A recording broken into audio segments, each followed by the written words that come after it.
Hello, how you going? At the Desk with Dianne, looking at magnetic fields. This is really interesting. I'm talking about exposure standards, and don't close off because it's really interesting. It's intriguing what I'm going to share with you. And so I'm going to look at exposure standards, why they're totally inadequate, and symptoms of exposure to electromagnetic fields from wired devices. So your electrical devices, meter boxes, hot water services. You don't want to be sleeping near any of these. But anyway, let's get on to it. So way back in 1979, the link was established between childhood leukemia and the power poles out the front of the home. Now in 2002, the World Health Organization classified electromagnetic fields or magnetic fields as a possible to be carcinogen. Now, we have in Australia exposure standards by the Australian Radiation Protection and Nuclear Safety Agency, and they're totally inadequate. And why are they inadequate? Well, this is where it gets juicy. They're totally inadequate because the standards were based on technical data, technical nature, and were not health-based standards at all.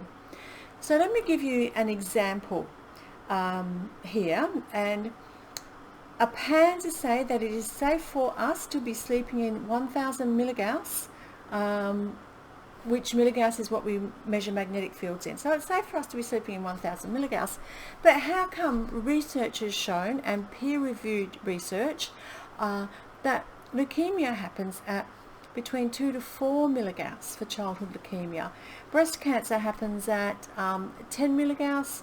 Some research shows even lower, and miscarriage at 16 milligauss. So how can 1000 milligauss, that is the Australian exposure standard that we're allowed to sleep in, be safe for us? Obviously it's not. Other symptoms with exposure to magnetic fields include various other types of cancers and neurodegenerative diseases, and people that have electrical sensitivity or electrical hypersensitivity. These are the symptoms that people can experience. We've got things like headaches, fatigue, sleep disturbance is a big one, fibromyalgia-like symptoms, and yeah, just all around just feeling blah. So this can all be happening, you know, right in the bed where you're sleeping. And I discussed that yesterday, and I'm even going to discuss it. We're going to have a look at that more closely tomorrow when I explain about another symptom that Beth experienced, and also one of her sons, and what she did to reduce her son's exposure. Very clever. And this was years ago, when her son, you know, this was years ago. So look forward to sharing that with you. Now, in the meantime, if you are concerned about your family's safety, and you would like to know more about this, please drop a comment or anything in the post or in the post below, and just say, please help me, Dianne, and I'll get in touch with you, show you how we can work together to eliminate exposure to electromagnetic fields for your family's safety.